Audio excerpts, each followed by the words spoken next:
Welcome to Market Table Bistro. My name is Jason Lage. On behalf of Rebecca and myself, we're honored to host the campaign kickoff party for a gentleman that we truly believe is going to take our town in a new direction. The next mayor of Lovettsville, Mr. Tim Sparbanie.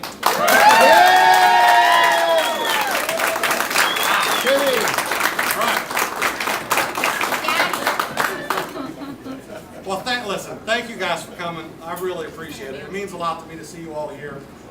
Good friends, neighbors, colleagues. I really appreciate you guys coming out. Before I begin my remarks, let me just point out a couple of the dignitaries that are here. You guys may know. Gary Higgins is our new Catoctin District Supervisor.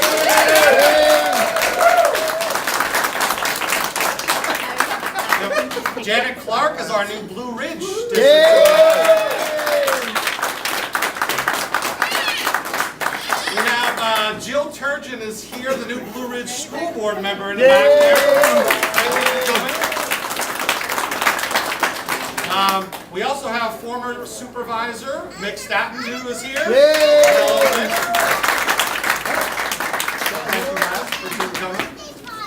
And we also have, is Sean still here? Sean Staley from Lovettsville Town Council is here.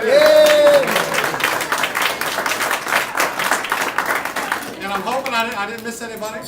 Hope I didn't forget anybody. Get through the other ones first. Listen, to all of you, I really appreciate it. None of this would be possible at all if it wasn't for my wife, Joyce. The biggest cheer of them all. The biggest applause of them all. And our daughters, Sydney, Angie, Abby, and Libby. So,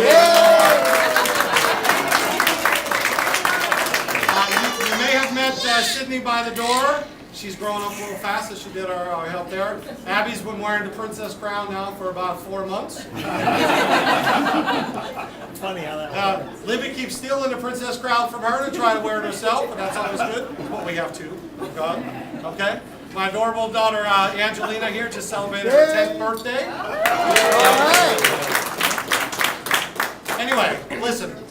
Thank you very much to Jason and Rebecca for hosting. This place is an amazing restaurant. If you have not eaten here yet, you got to get out to this place. In fact, I want to brag a little bit. I don't know if you know this or not, but this restaurant was recently named among the top 50 in all of the Washington, D.C. metro area.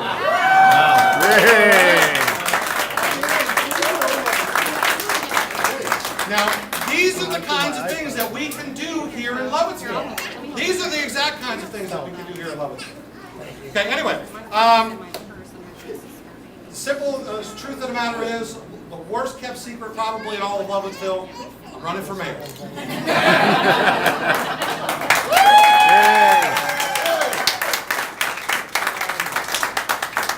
Look, there are a number of reasons why I decided to run. But most of them come from people like you. I've been serving on the town council now for just under a year. I get to see sort of the inner workings of how that works, and sort of the process that sort of behind the scenes stuff that happens there. So I get to see a lot of the little micro pieces to town government. And I get a chance to get out and talk to a number of you and just say, hey, what do you think about this? These are things that are kind of happening. And I've been talking all throughout that year, trying to communicate those ideas with many of you and getting your feedback on where you think our town should go. The bottom line, in all of those discussions I've had, the one common theme has been coming back to me. That theme really is, look, we're ready for a new direction. We're ready. Our town is ready. It's on the cusp of moving forward into a fantastic direction. It's about getting things done in town. It's about helping our businesses, like Jason's and Rebecca's, begin to thrive in this town. But it's not about growing like mad. It's not about growing like crazy. It's just about having the opportunities for our local business people to thrive, to do well, for having our citizens here be able to run just their day-to-day errands within the town, not having to travel to Leesburg, not have to travel to Frederick or Brunswick, to do those things right here. So we should be encouraging more of that growth right here in town, because there's lots of opportunity here. We have fantastic people here. We have fantastic areas that we can be encouraging for commercial growth.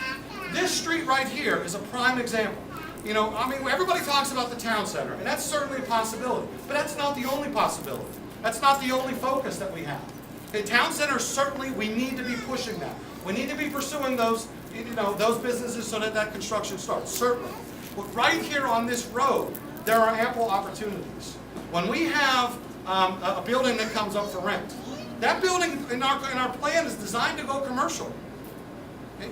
As a town government, we need to do everything we can to encourage people to come in and develop their business. Do everything we can to eliminate the regulatory burdens. When they walk into the office and say, look, I want to start a business at this address, we should be able to say, here's a piece of paper, this is all you need to do.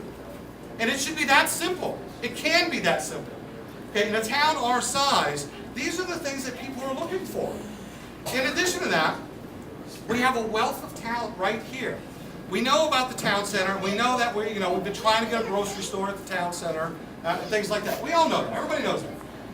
We've tried, the town government certainly has said, look, we've contacted 40 different grocery stores. 40 of them. They all said no. But you know what we have right here in Lovettsville? We have a group right here, willing and able to put together a market. The Lovettsville Cooperative Market, Michelle is on the board of directors here, can be right here. Okay? Now, I don't know if they'll be successful, but you know what? We should at least encourage that enterprise and encourage the people to get involved in that and encourage that growth. As a town government, we can't say to you, you're going to be successful in town. What we could do is to make the opportunity available to them to be successful. And we can be a champion for those kinds of development, for those kinds of growth ideas. So if you haven't talked to Michelle yet about the co-op, get involved, talk to her. There are a lot of your neighbors who are already involved. I think they have 130 some members, roughly, right now. They're still looking for more. And they're still looking for space. Okay, and you know space is in short supply here, which is just yet again another reason to encourage the town center, among other places, for us to continue to grow and expand. Okay, enough about that. Taxes, another issue I hear an awful lot about. In fact, just this weekend, I attended a Boy Scout meeting, and I was talking to them about town government. They were trying to get the citizen badge. And one of the questions I was asked was, where does the money go? We pay extra taxes here. Where does it go? And that's a really important question. These are 10-year-old kids asking this, by the way. This is the question that we as a town government need to be asking ourselves and say, what are the priorities for the town? Identify those priorities and say, look, if it's not within those priorities, right now is not a good time for it. If it doesn't fall within those priorities, why are we spending money on it? Why are we wasting that money? We could be giving that back to you. Last year I tried to do that. I proposed a modest 1 cent reduction in the property tax rate here. That was defeated handily. And the answer that I was given basically was, in that discussion, was that, well, it wouldn't be that much money anyway. They wouldn't get that much money back anyway. Well, you know what? It's not the town's money. It's your money, and you deserve to have it back.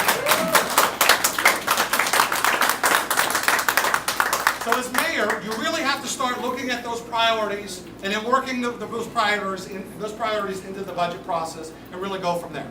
That's where you got to start. I want to talk about schools. It's been in the newspaper lots over the last several years about having a middle school and a high school north of Route 9. A lot of different areas have been explored. A lot of different properties have been explored. The last Board of Supervisors, the last school board have sort of delved into this. They've come up with their own sort of plan and solutions, things like that. But you know what? We need those schools. Those schools should be located as close to town as we possibly can. And there's two reasons really for that. Well, there's a number of reasons for that, but the two most that people talk to me about. One is, let's say we move that 5 miles down the road. We build those 5 miles down the road. Then the county has to spend an additional $10 million to build their own wastewater treatment plants. Let's save the county that $10 million, build that as close to town as you can so they can tap into our own infrastructure.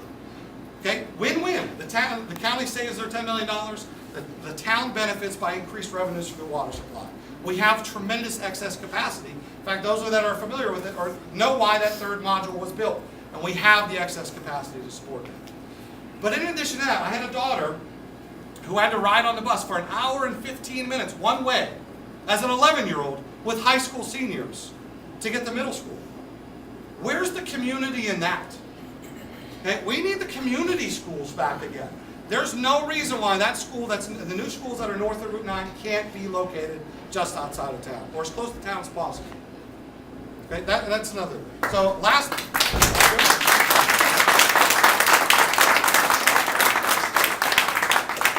Two more quick points on it.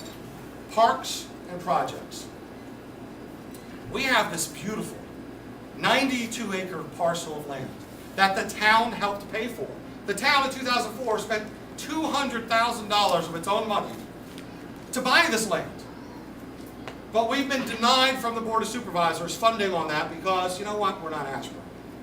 Okay? We don't have 50,000 people that live here. And had we been in Ashburn, that thing would have been funded the day that it was purchased. I firmly believe that. Our current government's working now with one supervisor, and it's Sally Kurtz. She's done an admirable job, sort of fighting for that park, but she's won. She's one vote. We need to talk to Janet Clark.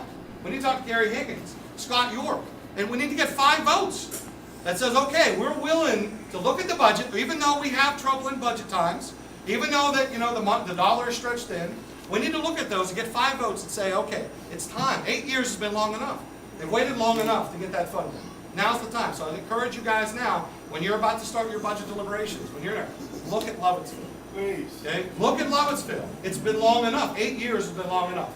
Okay? Even though we're not Ashburn, we don't have 50,000 people here, that park matters. And it matters to everybody that's not just in Lovettsville or surrounding areas, but all of northwestern Loudoun County. It's an important issue. And I encourage you to really do your best to get that funding in place. The last thing I'm going to mention is something that I feel like should be the very most important part of what we do. And it's about communication. It's really about communication. Right now, it seems like many of the decisions that are made are sort of made, I don't want to say behind closed doors, because that seems something nefarious. It's really not the case. Because there are good people working in town government. But you know what? They're not as open as they should be. We don't communicate as well as we should be. When I first started on town council, one of the first things I said is, you know what? I'm going to send out an email newsletter. I'm just going to email out people that I know and just say, hey, here's what's happening in town. And it's not just an event listing. Okay? It's more about, well, here's what's happening in town. Give me some feedback on it. It's a two-way street here. In fact, I had a friend, Jeremy, design our campaign website, Sparbanie for Mayor, just so you know, .com. Design our website. And it's not designed just as a website where you put up a bunch of information and that's it. It's a blog. It's designed for communication, back and forth, for me to express my ideas and for you to give me feedback on those ideas. And that's the way our town government should work. Why are we not using social media outlets? I mean, I know Sean Staley and Tiffany Carter, part of the town council, have been championing just a simple Facebook page for the town events. I mean, welcome to the 21st century. It's about time. We need to be doing these things. So I want to say thank you publicly to Sean and Tiffany, even though she's not here, for championing those kinds of things. So I appreciate that.